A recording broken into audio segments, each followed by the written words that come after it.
லேட்டாகவே வந்தேன் நான். 8 பேனாக்களின் அடக்க விலை 10 பேனாக்களின் விற்ற விலைக்கு சமம். புரியுதானேன்னு?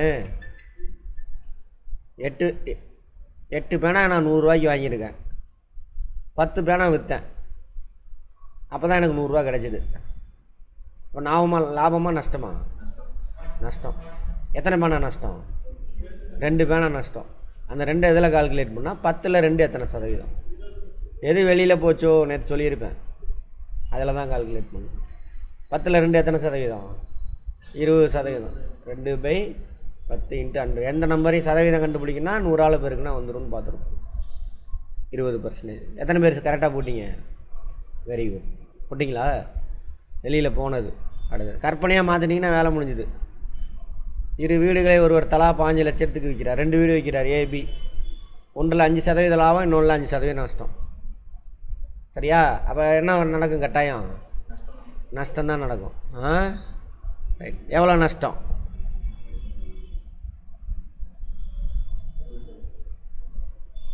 5 ஸ்கொயரா டிவைடட் பை 100. அப்போ எவ்வளோ வரும்? 5 5 25 டிவைடட் பை 100. அப்போ எவ்வளவு? 0.25%. லாபமா நஷ்டமா? நஷ்டம். ஓகேவா? ஆனால் இந்த மாதிரி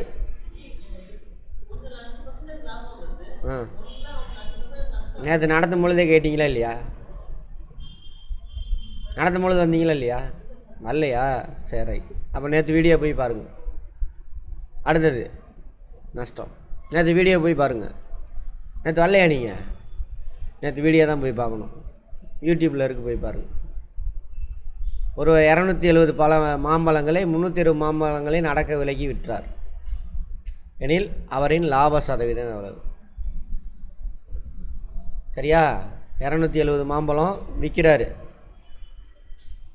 360 320 மாம்பழங்களின் அடக்க விலைக்கு விற்றார். இப்போ 360 மாம்பழத்தை 100 ரூபாய்க்கு வாங்குறாருன்னு வச்சுக்கோங்க. 270 விற்றவொடனே அவருக்கு 100 ரூபா கிடச்சிருச்சு. அதான் கான்செப்ட்டு. அப்போ ப்ராஃபிட் எவ்வளவு? மிச்சம் உள்ள பழம்லாம் ப்ராஃபிட்டு. சரியா? எவ்வளோ ப்ராஃபிட்டு? 90 ரூபா. 90 பழம். 270ல் 90 எத்தனை சதவீதம்? 39 27. 3ல் 1 பங்கு. 3ல் 1 பங்குனா எவ்வளவு? 33.33%. 3ல் 1 பங்குனா வெளியில் போனதை தான் எடுக்கணும்.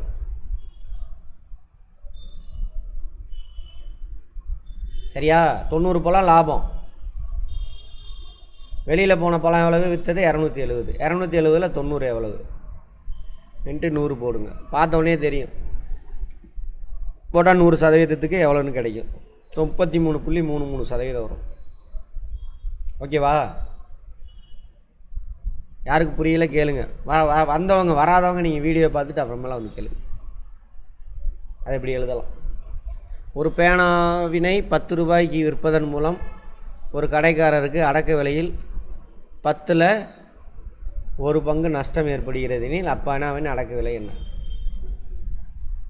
சரி, 11ல் 1 பங்கா? 11ல் 1 பங்கு நஷ்டம். 11 ரூபாய் இருந்தால் அந்த அடக்க விலை 11 ரூபா. இவர் 10 ரூபாய்க்கு விற்றுருப்பார். அப்போ நஷ்டம் எவ்வளவு? 10ல் 1 பங்கு. சரி, 11ல் 1 பங்கு. 11ல் 1 பங்கு. ஆமாம் தானே? 10 ரூபாய்க்கு தரனா 1 ரூபா நஷ்டம். 11ல் 1 பங்கு. அப்போ அடக்க விலை எவ்வளவு? இப்படி ஏதாவது அடக்க முடக்க கேட்பானுங்க. நீங்கள் நினைக்கிற மாதிரி அந்த மார்க்கெட்டில் விற்கிற புக்கில் இருந்து ஒரு 4 கொஸ்டின் எடுத்து கேட்டுருவான். அப்படிலாம் இல்லை. பேசிக் கான்செப்ட் வச்சு கேட்பான். பேசிக்காக யோசிச்சிங்கன்னா வேலை முடியுது. ஒரு பொருளை ஒரு குறிப்பிட்ட விலை இருப்பதால் 20% லாபம் அடைகிறார். சரியா? அப்பொருளை 2 மடங்கு விலை இருப்பதால் அவர் அடையும் லாபம் என்ன?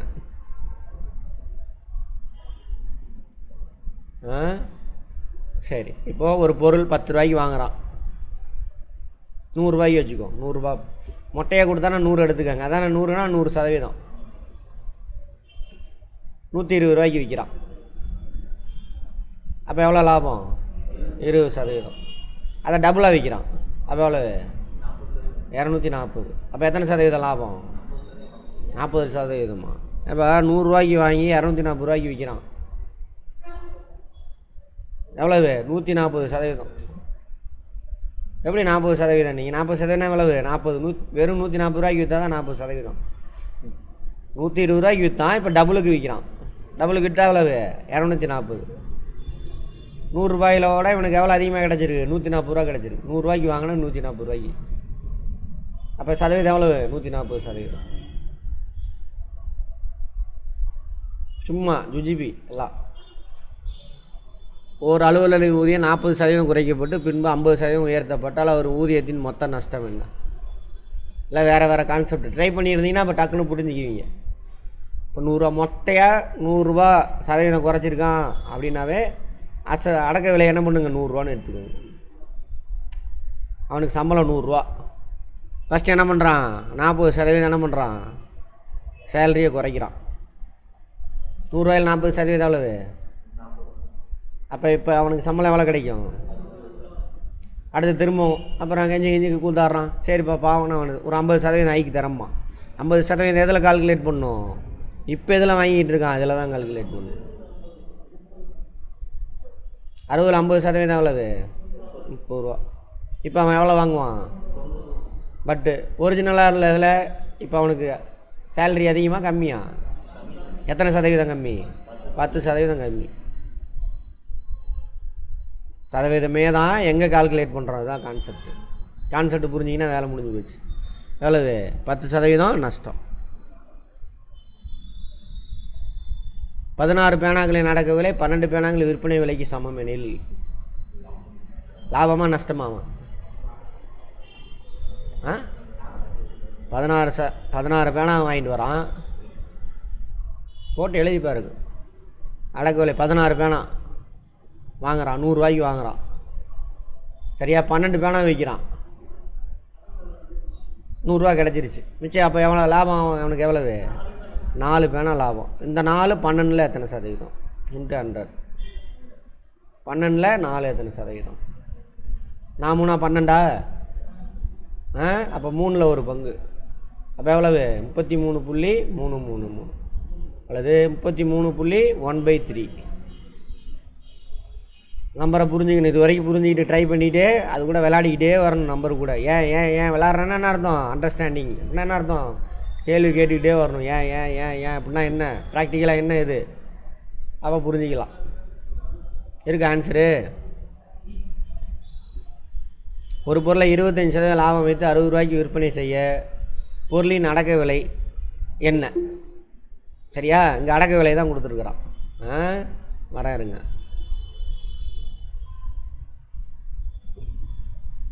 அடக்க விலை தானே கேட்குறான். இப்போ அடக்க விலை எத்தனை சதவீதம்? 100%. இது ஒரு மெத்தட், இதையும் புரிஞ்சுக்கோங்க. விற்பனை விலை எவ்வளவு? அதே 100. 20% லாபம் வச்சு விற்றுருக்காங்க. சரியா? 25% லாபம். 20 25 25 ப்ளஸ் 25%. அப்போ விற்பனை விலை எவ்வளவு? 125% மாறிடுச்சு. ஓகேவா? சரி வாங்க. 60 ரூபாய்க்கு விற்றுருக்கான் விற்பனை விலை. அப்போ 60 ரூபாயில் எத்தனை சதவீதம் இருக்குது? 125% இருக்குது. அப்போது 60 125ஆல் டிவைட் பண்ணிங்கனாக்கா 1% கிடைக்கும். அந்த 1% இன்ட்டு 5 போடுங்க. 5ங்கிறேன் இன்ட்டு 100 போடுங்க. 100% மாறிடும். புரியுதா? இல்லை தானே? சரி, கிளாஸில் அட்டென்ட் பண்ணுங்கள், அப்புறம் பார்ப்போம். புரிஞ்சுதா என்னென்னு? 100% அடக்க விலை, அதோட 25% ஆட் பண்ணி 125% விற்கிறீங்க. விற்ற விலை எவ்வளவு? 60 ரூபா. இதில் 125% இருக்குது. கரெக்டாக? 125ஆல் டிவைட் பண்ணிங்கன்னா 1% கிடைக்கும். பின்னத்துக்கு போங்க. 125 பங்கு இருக்குது. 125ஆல் டிவைட் பண்ணிங்கன்னா எவ்வளோ கிடைக்கும்? 1% கிடைக்கும். நமக்கு என்ன வேணும்? 100% தான் வேணும். அப்போ அடக்க விலை 1% எவ்வளோ கிடைக்குதோ இன்ட்டு 100 போட்டிங்கனாக்கா 100% கிடைக்குது. எவ்வளவு? 0.48. அப்போ 48 ரூபா. 0.48ன்னு சொல்லக்கூடாது. எந்த வாத்தியார் சொல்லி கொடுத்தா உங்களுக்கு? ஆமாம், எல்லாமே மாறிடுச்சு. நியூஸ் கொண்டு அப்படி தான் வாசிக்கிறானுங்க அன்றைக்கி இதில். 48னா 48 முழுசுன்னு அர்த்தம். 0.48னா அர்த்தம் 100 சம பங்காக போட்டு 48 பங்கு. ஒரு முழுசு எடுத்து 100 சம பங்காக போட்டு 4/8 பங்கு எடுத்துருக்குன்னு அர்த்தம். 48ன்னு அர்த்தம். Divided pi into 100. ஒரு சைபருக்கு புள்ளிங்க வரும், அடுத்த சைபர் புள்ளிங்க வரும். அப்போ எவ்வளவு? 48 ரூபா. இந்த அடக்க விலை. சரியா? இப்போ போடுங்க. இப்போ பாருங்கள், 48 25 4ல் ஒரு பங்கு. 50% எவ்வளவு? இதில் பாதி. கரெக்டாக? பாதி எவ்வளவு? 24. அதில் பாதி எவ்வளவு? 25%. இதில் பாதி 12. அப்போது 48 + 12 எல்லா ரூட்டையும் நீங்கள் செக் பண்ணி பார்த்துக்கணும். 60 ரூபா. புரியுதா? அடுத்தது இங்கே போங்க, இங்கேயே போட்டு பார்க்கலாம். இது எங்கடா ஃபஸ்ட்டு நான்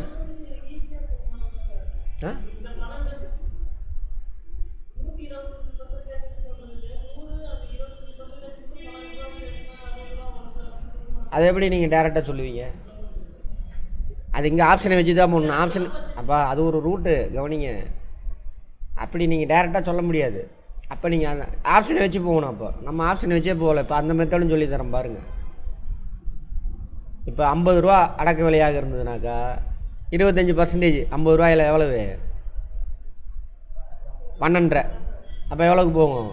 62 ரூபா 50 காசாக போயிருக்கும். அப்போ அதுக்கு பக்கத்தில் உள்ளதை எடுப்போம். 48 எடுங்க.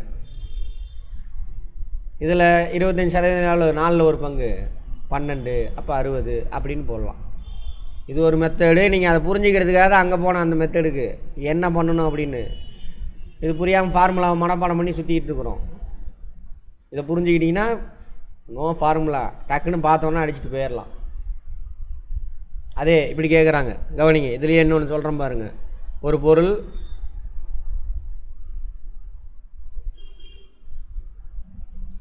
20% நஷ்டத்திற்கு விற்கப்படுகிறது. சரியா? அந்த பொருள் விற்ற விலை 80 எனில் அதன் அடக்க விலை என்ன? அதை விட்டுருங்க, புரிஞ்சுக்கிறதுக்காக போகிறேன். நீங்கள் ரூட்டை புரிஞ்சுங்க, நீங்கள் ஆன்சரை பார்க்காதீங்க. விலை என்ன? அடக்க விலை என்னன்னு தான் கேட்குறேன். அடக்க விலை எத்தனை சதவீதம்? 100% அடக்க விலைன்னா. விற்ற விலை எவ்வளவு? 80 ரூபா. எவ்வளோ ரூபா நஷ்டத்துக்கு விற்றான்? -20%. அப்போ எவ்வளவு? 80%. 80%க்கு விட்டான். 80% எவ்வளவு? 80 ரூபா. அப்போ 80ஆல் டிவைட் பண்ணுங்கள். 80%, 1% கிடைக்கும். 1% எவ்வளவு? 1. அப்போ 100% எவ்வளவு? 100 × 1 = 100. புரிஞ்சுதா? டைரெக்டாக அப்படியே போட்டுடலாம். சின்ன நம்பராக இருந்தால் நீங்கள் அப்படியே ஆப்ஷன் வச்சு போங்க. இது மாதிரி கண்டுபிடிக்கிறது. இதுதான் ரூட்டு. பாருங்கள், இது ஒரு ரூட்டு. ஒரு பொருளை 240 விற்கும் பொழுது வாங்கும் விலையில் 5ல் ஒரு பகுதி லாபம் எனில் வாங்கிய விலை என்ன? 5ல் ஒரு பங்கு லாபம். 5ல் ஒரு பங்குனா எத்தனை சதவீதம்? 100ல் 5ல் ஒரு பங்கு எவ்வளவு? 20%. சரியா? 240 ரூபாய்க்கு விற்கிறாரு.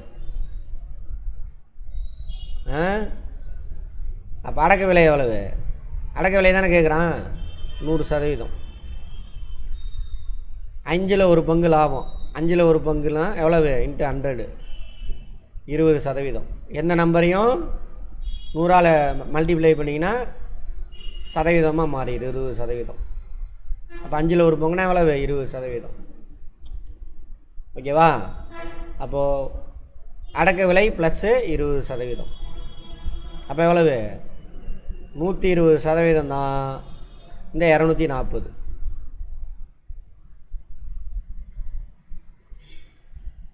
இந்த 120 240 120ஆல் டிவைட் பண்ணோம்னா 1% கிடைக்கும். 240 120. ஏன்னா 120 பங்கு இருக்கா? பங்கு தானே சதவீதம். 1% கிடைக்கும். அப்போ எவ்வளவு? 2. இது 1%. அப்போ 100%னா எத்தனை பங்கு? 100%னா எத்தனை பங்குன்னு கேட்டேன். 100 பங்கு. அதனால தான் 100 × 2. இது புரியாதனால தான் இன்னமும் நீங்கள் தடுமாறிக்கிட்டே இருக்கீங்க. இந்த இடத்துல மட்டும் லாக் ஆகுறீங்க. பேசிக் பிரச்சனை. அப்போ 200ங்கிறது எவ்வளவு? 100%. அது இல்லாமல் டேரெக்டாக போட்டுடலாம். நீங்கள் அந்த ரூட்டை பிடிக்கணுன்னா அங்கங்கே திரும்ப திரும்ப போயிட்டுருக்கேன். எவ்வளோ சதவீதம்? 5ல் 1 பங்குனா 20%. 100ல் 5ல் 1 பங்குனா எவ்வளவு? 20%. சரியாக பார்த்தோன்னே தெரியும். இது போட்டிங்கன்னா எவ்வளோ வரும்? 20% ப்ளஸ் 20% போட்டால் நான் 120 தான் மாறும். இதை விட்டுருங்க. இது சதவீதம் 20% போட்டிங்கன்னா எவ்வளோ வரும்? 360 தான் மாறிடும். இது போட்டிங்கன்னா எவ்வளோ வரும்? 440 தான் மாறும். 480. 480. இதுதான் டேரெக்டாக பார்த்தோன்னே போட்டுடலாம். இருந்தாலும் நீங்கள் அந்த ரூட்டை பிடிக்கணும் தான் நான் அங்கே போயிட்டுருக்கேன். எந்த ரூட்டு? டேரெக்டாக 100%க்கு 20% லாபம் தானே அர்த்தம். அதில் 120% இருக்குன்னு அர்த்தம். 120ஆல் டிவைட் பண்ணினா 1% கிடைக்கும். × 100 போட்டோம்னா கிடைக்கும். இதையும் தெரிஞ்சுக்கணும். அதுக்காக தாங்க சுற்றி சுற்றி சொல்லிகிட்டு இருக்கிறேன். ஒரு வியாபாரி 320 மாம்பழங்களை விற்பனை செய்யும் பொழுது 400 மாம்பழங்களுக்கான பணம் கிடைக்கிறதெனில் லாபம் எவ்வளவு? அதே தான் கதை. எவ்வளோ லாபம்? 80. 20% லாபம். 20? இல்லை தப்பு. 4 8 32. 25% லாபம். வெளியில் போன பழம் எவ்வளவு? 320. ப்ராஃபிட் எவ்வளவு? 80 பழம். ஓகேவா? அப்போது 80 ÷ 320 × 100 போட்டிங்கன்னா எவ்வளோ வருது? 800. போட்டிங்கன்னா 25% வரும். வந்துச்சா? 4 8 32. தப்பாக போட்டேன். 800 320 × 100 எப்படி போடணும்? தப்பாக போட்டேன். 4 8 8. 4 8 32. 40%. 40 வருது. ஒரே நிமிஷம். 8.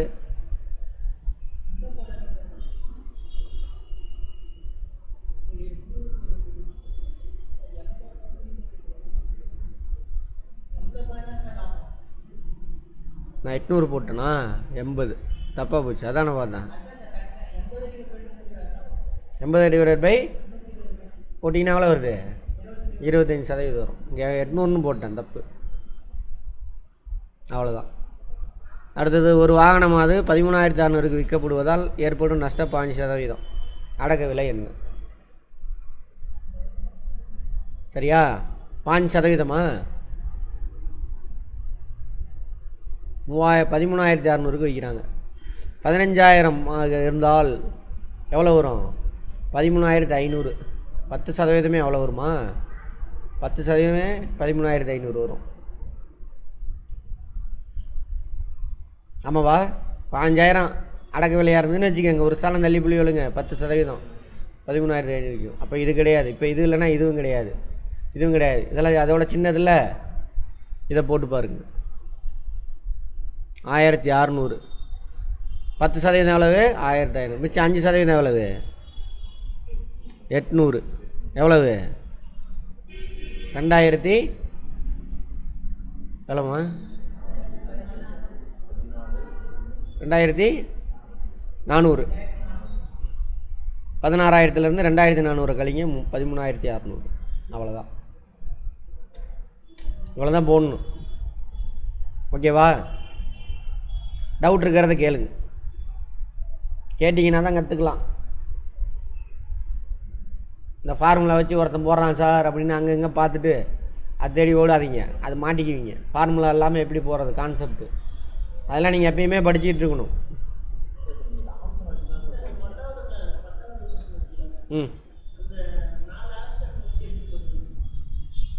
4 ஆப்ஷன் வச்சா அது ஆப்ஷன் வச்சு போக முடியாது. நீங்கள் கண்டுபிடிக்கணும். எவ்வளோ லாபம்னு கண்டுபிடிக்கணும். 320 மாம்பழம், 80 தான் லாபம். 80 320 எவ்வளோ லாபம்னு கண்டுபிடிக்கணும். அப்போ 80 ÷ 320 × 100 போட்டால் பர்சன்டேஜ் வந்துடும். அது நீங்கள் ஆப்ஷன் வச்சு போக முடியாது. சரியா? வேறு ஆப்ஷன் இல்லாமையா? நம்ம அது பெரிய ஆப்ஷன் இல்லாமல் தான்மா போட்டிருக்கு. ஆப்ஷன் இல்லாமல் தான் நான் போட்டு கண்டுபிடிச்சேன். எதுக்கு வெளியில் போகிறேன்றேன் நீ? சரி, ஆப்ஷன் இல்லாமல் போடணுமா? சரி, என்னவா நஷ்டம் எவ்வளோமா? 5%. சரி, ரைட்.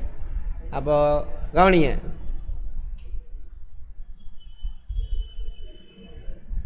அப்போ 13,600ங்கிறது என்னது? விற்ற விலை. விற்ற விலை என்னது? லாபமா நஷ்டமா? சரியா? நஷ்டம். நஷ்டம் எத்தனை சதவீதம்? -5%. அடக்க விலை எத்தனை சதவீதம்? 100%. 100%லேருந்து 5 கழிச்சா எவ்வளவு? அவ்வளவு 85%. அப்போது அடக்க விலைக்கே விற்றுருந்தா 100%க்கு விற்றுருப்பார். அடக்க விலையிலேருந்து 5% நஷ்டம். அப்போ எவ்வளவு? 85%க்கு விற்றுருக்கார். அப்போ இதில் எத்தனை பங்கு இருக்குது? 100. அங்கே அது விற்ற விலைங்க. 85 பங்கு இருக்குது. 85 பங்குனா என்ன அர்த்தம்? 85%. இதை டிவைட் பண்ணால் எத்தனை சதவீதம்? எத்தனை பங்கு கிடைக்கும்? ஒரு பங்கு கிடைக்கும். ஒரு பங்கு போடுங்க. ஒரு பங்கு எவ்வளோ சார் வரும்? 16 ரூபா வரும். 16 ரூபா சம்திங். 160 ரூபா. 160 வரும் ஒரு பங்கு. வந்துச்சா? அப்போ இது ஒரு பங்கு அல்லது 1%. 1% அல்லது ஒரு பங்கு. 100 பங்கு அல்லது 100% என்ன பண்ணணும்? 100 தடவை கூட்டணும். அப்போ என்ன பண்ணுறோம்? 160 × 100. 100% கிடச்சிடும். அப்போ எவ்வளவு? 16,000.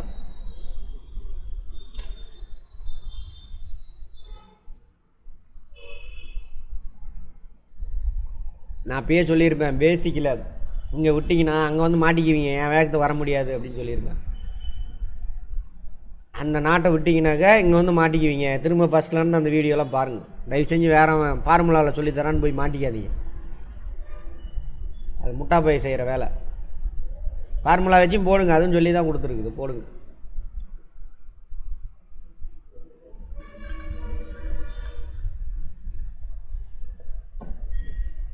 அந்த பங்கு சதவீதம் பின்னம் அங்கே தான் இருக்குது இதுக்கான நாட்டு. நான் ஏன் இப்படி போடுறேன்ட்டு. இல்லைனா அவன் ஒரு ஃபார்முலா தருவா, அதை மனப்பாடம் பண்ணிட்டு உட்காந்துட்ருப்பீங்க. குழப்பத்த வேலை, முட்டா பையன் செய்கிற வேலை. இங்கே ஏன் நான் 85 பங்கு எப்படி போட்டேன்? சதவீதம்னா என்னங்க? 100 சமம் பங்கை வெட்டி இத்தனை பங்கு எடுக்கிறது. 15% லாஸ்னால் எவ்வளவுக்கு? 85 பங்கு தான் நான் விற்றுருக்கேன். 85% விற்றுருக்கேன். அதை 85ஆல் டிவைட் பண்ணால் 1% கிடைக்கும். உனக்கு லைட்டாவது புரியுதாம்மா? கொஞ்சம் இன்னும் வந்திருந்தீங்கன்னா சூப்பராக இருந்திருக்கும். பரவாயில்ல, எக்ஸாம் இருந்ததில் ஒன்றும் பண்ண முடியாது. ஒரு பங்கு கிடைக்கும். 100ஆல் மல்டிப்ளை பண்ணால் 100 பங்கு கிடைக்கும் போது. அவ்வளோதான். அதே ப்ராஃபிட்டுக்கு விற்றானா 25% ப்ராஃபிட்னா 125. 125ஆல் டிவைட் பண்ணால் ஒரு பங்கு கிடைக்கும் போது. இன்ட்டு 100 போட்டோம்னா 100 பங்கு. ஸோ அடக்க விலை கிடைச்சிடும். அடுத்து போகலாமா? ஆன்லைனில் யாராவது? இவ்வளோ தான் கணக்கு, அங்கே ஒன்றுமே கிடையாது.